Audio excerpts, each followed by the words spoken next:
አንገፋውና ከተመሰረተ ከ60 ዓመታት በላይ ያስቆጠረው የኢትዮጵያ ሕክምና ማህበር በሰሞኑ የሐኪሞችና የጤና ባለሙያዎች የተለያዩ ጥያቄዎች የሥራ ማቆም አድማና ይህንኑ ተከትሎ በሕግ አካላት ተፈጽሟል ባላቸው እስሮችና የጤና ባለሙያዎቹ ወደ ሥራ ገበታቸው ተመልሰው ወገናቸውን ማገልገል አለባቸው ባላቸው ጉዳይ ላይ ባለ 4 ነጥብ ጋዜጣዊ መግለጫ አሰራይቷል።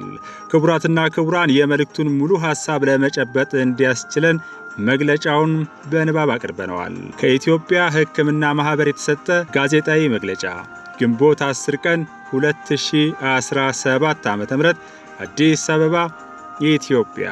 የኢትዮጵያ ሕክምና ማህበር በሀገሪቱ ሐኪሞች እንዲሁም የጤና ባለሙያዎች የሚነሱ ጥያቄዎችን አስመልክቶ ለጉዳዩ ትኩረት በመስጠት የተለያዩ የሙያ ማህበራትንና ስፔሻሊቲ ሶሳይቲዎችን በማስተባበር ውይይት በማድረግ እንዲሁም ሙያ ማህበራቱ ከጤና ሚኒስቴር ጋር ተከታታይ ውይይቶች እንዲያደርጉ በማመቻቸት ጉዳዩ ትኩረት እንዲሰጠውና አስቸኳይ መፍትሄ እንዲቀመጥ ያላሰለሰ ጥረት ሲያደርግ ቆይቷል።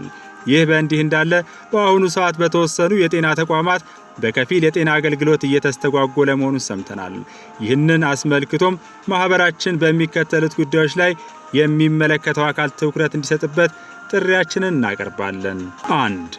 ሐኪሞቻችን በሚያነሷቸው ጥያቄዎች ማለትም የደሞዝ ማነስ፣ የጥቅማ ጥቅም፣ የሥራ ቦታ ደህንነት እንደ ኢትዮጵያ ሕክምና ማህበር ተገቢ መሆኑን የምንቀበልና ለረጅም ጊዜያት የሚመለከተው ባለድርሻ አካል ጉዳዩን ስናቀርብና ስንሰራበት ቆይተናል። ሆኖም በአሁኑ ሰዓት የጉዳዩ አሳሳቢነት እየጨመረ በመምጣቱ የሚመለከተው አካል አፋጣኝ መፍትሄ እንዲሰጥበት በዚህ አጋጣሚ ጥሪያችን እናቀርባለን። 2. አሁን ያለው ሁኔታ ማለትም የጤና አገልግሎቱ እንዲሁም የመማር ማስተማር ሂደቱ በምንም አይነት ደረጃ ቢሆን መስተጓጎሉ ማህበረሰቡን፣ የጤና ባለሙያውን እንዲሁም የጤና ስርዓቱን እጅግ ሊጎዳ የሚችል በመሆኑ ማህበሩ ይህ ጉዳይ ወደ ተባባሰ ደረጃ ከመድረሱ በፊት የጤና ሚኒስቴርና የሚመለከታቸው ባለድርሻ አካላት ከባለሙያዎች ጋር በመሆን አፋጣኝ የሆነ ሀገራዊ ውይይት በየደረጃው እንዲያካሂዱና ችግሮቹ በውይይት እንዲፈቱ እንዲደረግ ጥሪያችንን እናቀርባለን። 3. ሐኪሞቻችን እንዲሁም የጤና ባለሙያዎች አሁን ካለ ሁኔታ ጋር ተያይዞ በተለያዩ ቦታዎች ለእስር እንደተዳረጉ ሰምተናል። በመሆኑም ባለሙያዎቹ ከእስር እንዲፈቱና ወደ ሥራ ገበታቸው ተመልሰው ለማህበረሰቡ አገልግሎቱን እንዲሰጡ ቢደረግ የተሻለ እንደሆነና በዚህ ረገድ የሚመለከታቸው አካላት አስፈላጊውን እገዛ እንዲያደርጉ እናሳስባለን። 4. ማህበራችን እንደ ወትሮ ችግሮችን ለመፍታትና መፍትሄ ለመስጠት ከጤና ሚኒስቴርም ሆነ ባለድርሻ አካላት በሚያደርጓቸው ጥረቶች ላይ ከዚህ ቀደም ሲያደርገው እንደነበረ ሁሉ አብሮ ለመስራትና ትብብሩን አጠናክሮ በመቀጠል የመፍትሄው አካል ለመሆን ፈቃደኛና ዝግጁ እንደሆነ ለማሳወቅ እንወዳለን።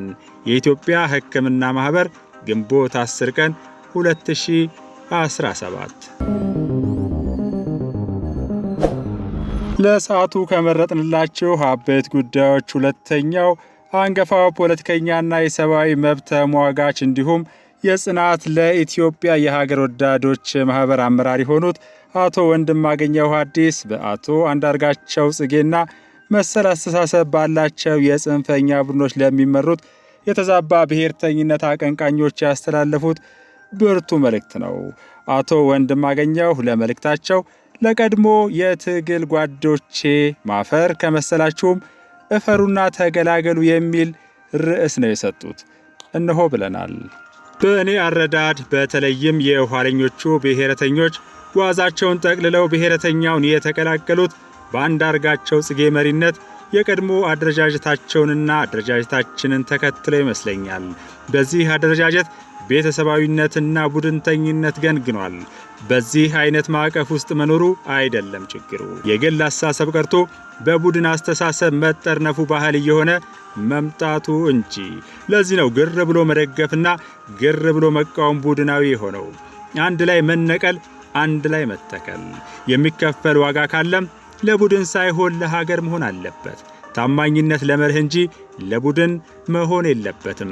በጣም የሚያሳዝነው ደግሞ ባለቀ ሰዓት ቀድሞ ሲያዋርዷቸውና ሲያሸማቅቋቸው ከኖሩት አካላት ጋር እግር ስር መወሸቃቸው ነው። በዚህ ስሌት መሰደባቸው፣ መዋረዳቸው ትክክል ነበር ማለት ነውን? ትክክል ከነበረ ደግሞ መሳሳትን ማመንና ይቅርታ መጠየቅን መከተል ነበረበት። መሰደብ ይገባን ነበር። መዋረድ ይገባን ነበር። በድለናችኋል፣ አስከፍተናችኋል። ዘረኝነትን የመሰለ ነገር ስናደናቀፍ የኖርነው ስላልገባን ነው ማለት ነበረባቸው። ካመኑበት ደግነቱ እነሱን ፊት አልሰጧቸውም። እዛው በጸበሏችሁ አሏቸው እንጂ ለፊት አውራሪዎቹ ፊልሚያው እያለቀ ነበር። ከዛም አዲሱ አስተላለፍ ውስጥ ዓይንም በጨው አጥቦ እድልም መሞከር። እንደሚገባኝ የዘረኝነት መሰረቱ እየተነቃቀለ ነው። ልዩ ኃይል ፈርሷል። መታወቂያ ላይ ብሔር የሚጻፍበት፣ መንጃ ፍቃድ ላይ ክልል የሚለጠፍበት ዘመን አብቅቷል። ብአዴን፣ ኦህዴድ፣ ደህዴንና አጋር የሚባሉት የኢህአዴግ ኮተቶች በሙሉ ህልውናቸው አክትመዋል። ህወሓትም ሽጉጡን ጠጥቷል። ጥቂት ፍንካቾች ቢቀሩም ኦነግ መሳሪያውን ሰቅሏል። ተራው የአማራ ብሔረተኝነት ነው። ብሔረተኝነት ማንንም የሚጎዳ ቢሆንም አማራን ግን የበለጠ ይጎዳል። ምክንያቱም የሌሎቹ ሁሉ ብሔረተኝነት በጸረ አማራ ትርክት ላይ የሚሽከረከር ስለነበር ነው። ከላይ ያሉትን ሂደቶች እናበረታታ። በሀገራዊ ምክክሩ ተሳትፈን የብሔር ፖለቲካ የሚወገድበት ሂደት ላይ ንቁ ተሳታፊ በመሆን ታሪክ እንስራ። ብልጽግና ካልተመቸን ደግሞ በካርድ ለመቅጣት በሰላማዊ መንገድ ፖለቲካዊ አደረጃጀት መፍጠርና መታገል ነው የሚያዋጣው። ብልጽግናን ጠላት አድርጎ መፈረጅ የኖርንበትን የጠላት ጠላት አካሄድ መድገም ነው። የራሱን አሃዝ እንተወውና 10 ሚሊዮን አባል ይኑረው እንበል። ከዛ ውስጥ 2 ሚሊዮን አባል ብቻ አክቲቭ ቢሆን እንኳ በኢትዮጵያ ፖለቲካ ላይ የሚያሳድረው ተጽዕኖ ቀላል አይደለም። በዚህ ደረጃ ያለን ቡድን ጠላት አድርጎ ሰላምን ማሰብ እንዴት ይቻላል? የብልጽግና ደጋፊ ባልሆንም ኢትዮጵያዊነትን የሚያቀነቅኑ በርካታ አባላት ብልጽግና ውስጥ እንዳሉ በግሌ አምናለሁ። ወገኖች፣ ሀገራችን ውስጥ ምን እየተካሄደ እንደሆነ በምልአት እንረዳ። የምናጦዘው የትጥቅ ትግል እልፍ አላፍ ዜጎቻችንን አስበልቶ ራሱን መብላት ጀምሯል። የአማራ ብሔረተኝነት እንደነ ዶክተር አምባቸው ያሉትን የክልሉን ፈርጦች በመግደል ምን ሊያደርግ እንደነበረ ሳስበው ስቅቅ ይለኛል። ገዳዩ ኃይል ከግድያው በኋላ ክልሉን መቆጣጠር ቢችል ኖሮ ልብ በሉ ህወሓትና ኦነግ ከፍተኛ ወታደራዊ ቁመና ላይ የነበሩበት ጊዜ ነው። ሀገራችን ምን ልትሆን ትችል እንደነበረ ማሰቡ በራሱ ይዘገንናል። የለየለት እብደት ነበር እኮ ጎበዝ። የአማራ ብሔረተኝነት ዓለም አቀፍ ክብርና ዕውቅናን አግኝቶ ከቤተሰቡ ጋር ቀሪ ሕይወቱን ተንቀባሮ መኖር እየቻለ በረሃ ገብቶ የመጨረሻውን ጉስቁልና የተቀበለውን እስክንድር ነጋን እንኳ አልማረውም። እስክንድር መገለል ብቻ አይደለም፣ እየተወገዘም እየተኮነነም እየተከሰሰም ነው። በእስክንድር ላይ ለተቀነባበረው ዘመቻ የጎጃም ፋኖ ሲወገዝ ከርሞ አሁን የአራቱም ጠቅላይ ግዛት የአህፋድ ክንፎች መለመላውን ሊያስቀሩት እየተሽከረከሩ ይገኛሉ።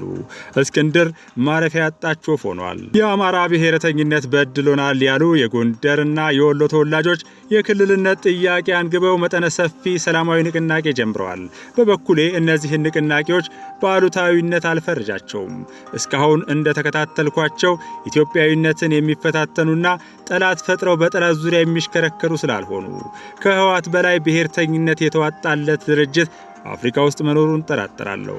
በትንሹ 600,000 ወጣቶችን አስበልቶ በዚሁ ቁጥር ልክ የሚኖሩ ወላጆችን ያለ ጧሪ ቀባሪ አስቀርቷል። የትግራይ እናቶች ቅስማቸው ተሰብሮ እንባ በማያለዝበው ሐዘን ውስጥ ተኮማትረው ይገኛሉ። የአሃዝ ልዩነት እንጂ በአማራም በኦሮሚያም የሆነው ይሄው ነው። በመጨረሻም ለቀድሞ የትግል አጋሮቼ የማስተላልፈው መልእክት ሀገራችሁን እንደምትወዱ አውቃለሁ። ብዙዎቻችሁ ስሜታዊ ሆናችሁ የቆያችሁባቸው ቡድኖች በፈጠሩባችሁ ተጽዕኖ አሁን ወዳላችሁበት ጎራ መግባታችሁንም አምናለሁ። ከፊት ያሉት ሁሉን ነገር አበጥረው ያውቁታል። አብረው ሸሼ ገዳሜ ሲሉ ከርመው ያሰቡት ስላልሆነ ያኮረፉ ናቸው። ሚዲያዎቹም ካለቀውስ ሚዲያ መሆንና ገንዘብ ማመንጨት አይችሉም።